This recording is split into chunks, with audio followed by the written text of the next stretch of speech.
नमस्कार। क्या शिवराज सरकार पूरे कर पाएगी 5 साल? क्या कांग्रेस फिर से लौटेगी सत्ता में? क्या होगा बीजेपी में सिंधिया का हाल? उपचुनाव के नतीजे लिखेंगे सूबे की तकदीर। चुनाव की तारीखों का ऐलान भले ही नहीं हुआ तो क्या, लेकिन सियासत तो शुरू हो चुकी है।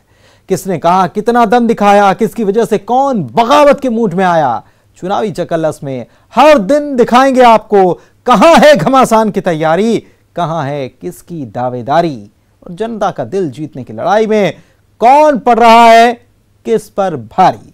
चलिए शुरू करते हैं चुनावी चकल्लस।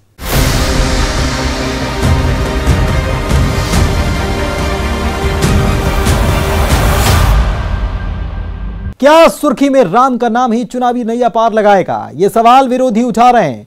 इन दिनों सुर्खी में एक वीडियो वायरल हो रहा है जिसमें बीजेपी कार्यकर्ता वोटर को समझाइश दे रहे हैं कि कमल पर वोट करोगे तो राम मंदिर के निर्माण में लगेगी ईंट। इस वायरल वीडियो ने सुर्खी की सियासी माहौल की तपिश और बढ़ा दी है। कांग्रेस ने चुनाव में राम नाम के इस्तेमाल का आरोप लगाते हुए सुर्खी से बीजेपी प्रत्याशी गोविंद सिंह राजपूत की शिकायत चुनाव आयोग में कर दी। राम के नाम पर कहां सियासत, कहां बवाल, देखिए इस रिपोर्ट में। ये है जय जो उनको चुनाव चिन्ह होगा, ये गोविंद भैया राम मंदिर बनवा रहा है मोदी जी, तो अपनों सब जने फूल में हो गए हैं। अपन एक वोट फूल में दे हैं तो एक ईंट लग है राम मंदिर में, पुण्य लग मिलने। सुर्खी विधानसभा सीट पर क्या राम मंदिर भी चुनावी मुद्दा है? क्या अयोध्या में आधारशिला रखे जाने के बाद सुर्खी का आम वोटर अब राम मंदिर निर्माण के लिए वोट कर रहा है? दांव देखिए, अयोध्या से सुर्खी का ना कोई धार्मिक कनेक्शन है ना सियासी, लेकिन गोविंद सिंह राजपूत को लगता है कि भगवान श्री राम का टेका लगाकर वो चुनावी नैया पार कर जाएंगे। क्या राम भरोसे ही रहेंगे सुर्खी में चुनाव? राम शिलाओं को भेजने के साथ माहौल तो यही बनाया गया। फिर सुनिए इस बीजेपी कार्यकर्ता को, वो जिस तरह से वोटर को समझा रहा है, बता रहा है कि अगर अयोध्या में भगवान राम के मंदिर में ईंटें लगवाना चाहते हो तो फूल पर वोट डालो। ये है जय जो उनको चुनाव चिन्ह होगा, ये गोविंद भैया राम मंदिर बनवा रहा है मोदी जी, तो अपनों सब जने फूल में हो गए हैं। अपन एक वोट फूल में दे हैं तो एक ईंट लग है राम मंदिर में, पुण्य लग मिलने। गोविंद सिंह राजपूत ने राम शिलाओं का विधि विधान से पूजन किया, फिर इन शिलाओं को पूरी सुर्खी विधानसभा सीट पर घुमाया जा रहा है। मकसद यही कि आस्था की डोर से वोटर से बने मजबूत बंधन। हालांकि सुर्खी की राजनीति में भगवान राम की स्पेशल एंट्री पर कांग्रेस सवाल उठा रही है। कांग्रेस कह रही है कि धर्म के नाम पर वोट मांग रहे हैं गोविंद सिंह राजपूत और चुनाव आयोग को इस पर संज्ञान लेना चाहिए। विधानसभा क्षेत्र में भी चुनाव होना है, जहाँ से प्रदेश के मंत्री भाजपा के प्रत्याशी के रूप में श्री गोविंद सिंह राजपूत चुनाव लड़ रहे हैं। उनके द्वारा चुनाव प्रचार शुरू कर दिया गया है। चुनाव की घोषणा हो चुकी है, आचार संहिता की कभी भी छूट लगने वाली है। ऐसी स्थिति में उनके द्वारा चुनाव प्रचार में भगवान राम के नाम का सहारा लेकर धर्म को राजनीति में घसीटा जा रहा है। ये बहुत ही आचार संहिता का उल्लंघन है। राजनीति धर्म का उपयोग नहीं होना चाहिए। हमने चुनाव आयोग से शिकायत की है और कार्रवाई करने की मांग की है। उधर बीजेपी का कहना है कि राम बीजेपी के लिए हमेशा से केवल आस्था का विषय रहे हैं, राजनीति का नहीं। देखिए, राम भारतीय जनता पार्टी के लिए कोई राजनीति का केंद्र नहीं है। भगवान श्री राम हमारे लिए आस्था और श्रद्धा का केंद्र है, और भगवान चाहे राम हो चाहे राधा कृष्ण हो, सभी श्रद्धा के केंद्र हैं। इन पर राजनीति नहीं होना चाहिए। तो क्या सुर्खी में राम भरोसे ही होंगे चुनाव? क्या स्थानीय वोटर के बिजली, सड़क, पानी और रोजगार के मुद्दे गुम हो जाएंगे? वोटर आस्था की गंगा में डुबकी लगाएंगे? सुर्खी विधानसभा सीट से बीजेपी के संभावित उम्मीदवार गोविंद सिंह राजपूत ने आखिर सुर्खी में धर्म की गंगा क्यों बहाई? क्या अयोध्या का मुद्दा केवल सुर्खी में ही सुनाई देगा? आस्था से उठे हैं सवाल। सागर में रचित दुबे के साथ bureau report, news 18 Madhya Pradesh Chhattisgarh. राजनीति में केवल आरोपों की झड़ी नहीं लगती, सलाह और समझाइशों का दौर भी चलता है। निमाड़ की राजनीति के दो बड़े नेता नंद कुमार सिंह चौहान और पूर्व सांसद अरुण यादव इन दिनों सलाह की सियासत खेल रहे हैं। निमाड़ के मांधाता और नेपा नगर, इन दोनों सीटों पर अरुण यादव की साख दांव पर है। नंद कुमार सिंह चौहान बीजेपी उम्मीदवार सुमित्रा देवी के लिए नेपा नगर में ताकत झोंक दे रहे हैं, और दिलचस्प ये कि आरोपों से ज्यादा यहां की सियासत में सलाह के दौर चल रहे हैं। अरुण यादव ने नंद कुमार सिंह चौहान को आराम करने की सलाह दी। नंद कुमार सिंह चौहान की समझाइश ये कांग्रेस अपना इलाज कराए। देखिए सियासत की ये सलाहें।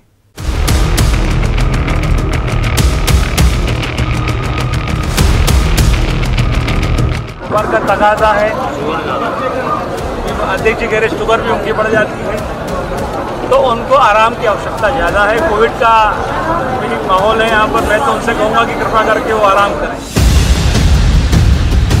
अरुण यादव जी, मेरी आप चिंता मत करिए। हॉस्पिटल की जरूरत तो पूरे कांग्रेस पार्टी को है। कांग्रेस आईसीयू में पड़ी है। ऐसे ही जुबानी जंग से निमाड़ के अखाड़े में सियासी पार्टियां एक दूसरे को पटकनी देने के लिए दांव पर दांव चल रही हैं। निमाड़ के रण में दिग्गजों की साख दांव पर लगी है और अब बीजेपी सांसद नंद कुमार सिंह चौहान और कांग्रेस के दिग्गज नेता और पूर्व सांसद अरुण यादव के बीच जुबानी जंग छिड़ गई है। बीजेपी सांसद नंद कुमार सिंह चौहान के कंधे पर जिम्मेदारी है निमाड़ की दोनों सीटें मानधाता और नेपानगर में कमल के फूल खिलाने की। तो इधर कांग्रेस के दिग्गज नेता और पूर्व सांसद अरुण यादव ने भी मोर्चा खोल दिया है और अब सियासत के ये दोनों दिग्गज कोई भी मौका नहीं छोड़ रहे हमला बोलने का। शुगर का तकाजा है, अध्यक्ष जी कह रहे शुगर भी उनकी बढ़ जाती है, तो उनको आराम की आवश्यकता ज़्यादा है। कोविड का भी माहौल है यहाँ पर, मैं तो उनसे कहूँगा कि कृपा करके वो आराम करें। नेपानगर में कांग्रेसी उम्मीदवार रामकिशन पटेल के लिए पूर्व सांसद और कांग्रेस के दिग्गज नेता अरुण यादव माहौल बना रहे हैं। कांग्रेस यहां अपनी सियासी जमीन को मजबूत करने के लिए एड़ी चोटी का जोर लगा रही है। जहां किसान कर्ज माफी का मुद्दा हो या फिर बिकाऊ कितने टिकाऊ के मुद्दे पर वोटर को लुभाने की कांग्रेस कोशिश में जुटी है। निमाड़ में इन दिनों सांसद नंद कुमार सिंह चौहान के तत्कालीन कमलनाथ सरकार पर बोले गए बोल पर भी सियासत तेज हो गई है, जहां अरुण यादव उन्हें सलाह देते नजर आए। मैं उनसे उनको कहना चाहता हूं कि वो आराम करें और जनता इसका हिसाब देगी। चुनाव में पहले भी आपको 1.5 साल पहले हमने हिसाब दिया था, पुनः प्रदेश में हम जनता की सरकार बनाएंगे। इधर सांसद नंद कुमार सिंह चौहान भी एक्टिव मोड में नजर आ रहे हैं, बीजेपी के लिए माहौल बना रहे हैं। ये नाच न जाने आंगन टेढ़ा वाला मामला है। खिसियानी बिल्ली खंबा नोचे वाला मामला है। आज कांग्रेस पार्टी की दुर्दशा सारी दुनिया देख रही है। उस पार्टी से पार्टी के लोगों का ही भरोसा उड़ गया। अब कांग्रेस के बड़े बड़े नेता कह रहे हैं कि ये तो डूबता हुआ जहाज है और डूबते जहाज को छोड़कर सब भाजपा के साथ आ रहे, मोदी जी के हाथ मजबूत कर रहे, शिवराज जी के हाथ मजबूत कर रहे। पूर्व सांसद अरुण यादव की सलाह पर चुटकी लेते हुए तंज कस रहे हैं कि उन्हें आराम की जरूरत नहीं, बल्कि उनका कहना है कि पूरी कांग्रेस ही आईसीयू में चली गई है। अरुण यादव जी, मेरी आप चिंता मत करिए। हॉस्पिटल की जरूरत तो पूरे कांग्रेस पार्टी को है। कांग्रेस आईसीयू में पड़ी है। निमाड़ के दंगल में आरोप प्रत्यारोप के दौर चलते रहेंगे। अब सांसद बनाम पूर्व सांसद की ये जुबानी जंग, बयानों के बाढ़, ये तकरार आखिर वोटर पर कितना असर दिखाएगी? आखिर किस पार्टी को वोटर देगा ऑक्सीजन और किस पार्टी की धड़कन होगी तेज? बुरहानपुर से शारिक अख्तर के साथ bureau report, news 18 Madhya Pradesh Chhattisgarh. चुनावी चक्करलस में अभी सियासत के कई दाव देखेंगे, करिए थोड़ा सा इंतजार। हाजिर होते हैं। बॉलीवुड फिल्म को सियासत के ये सीन मात दे सकते हैं। इनमें इमोशन है, एक्शन है, ड्रामा है। इन असल सियासी फिल्म का प्लॉट भी है ग्वालियर चंबल अंचल, जहां अब अगली फिल्म फिल्माई जाएगी। दोस्ती इम्तिहान लेती है। ग्वालियर चंबल में अब 2 पुराने जिगरी यार होंगे आमने सामने। मिशन 16 पर सचिन पायलट करेंगे चुनाव प्रचार। कांग्रेस की नजर राजस्थान से लगी इन सीटों के गुर्जर ठाकुर वोट बैंक पर। क्या पायलट करा पाएंगे उपचुनाव में कांग्रेस की लैंडिंग? देखिए ये रिपोर्ट।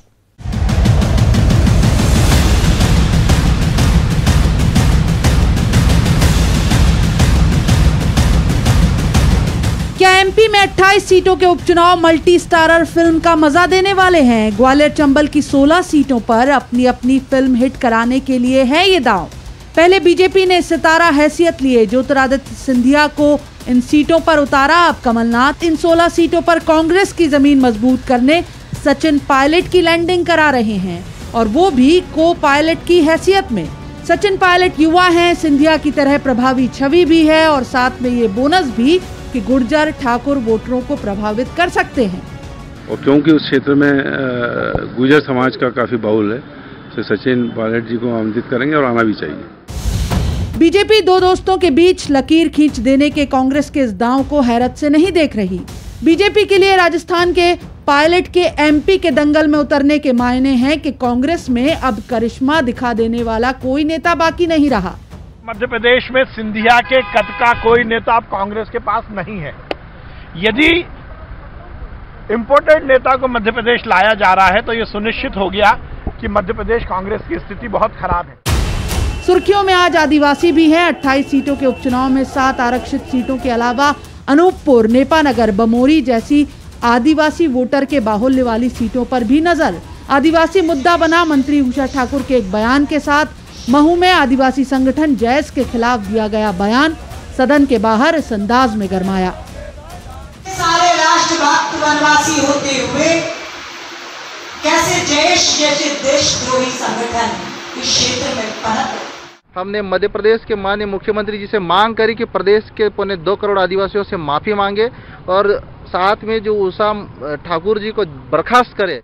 मैं उन सभी सामाजिक संगठनों का बहुत सम्मान करती हूँ जो जनजाति समाज के उन्नति, प्रगति और विकास के लिए कार्य कर रहे हैं। मेरी कथन रचना से यदि किसी को ठेस पहुंची तो मैं क्षमा चाहती हूँ।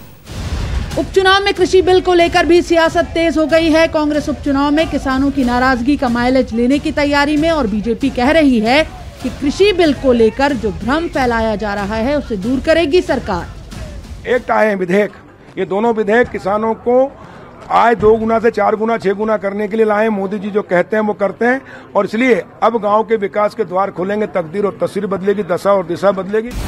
तो पल पल बदल रही एमपी की सियासत में शह और मात के खेल हैं हर दिन। आदिवासी किसान तो सियासत का सदाबहार मुद्दा है ही।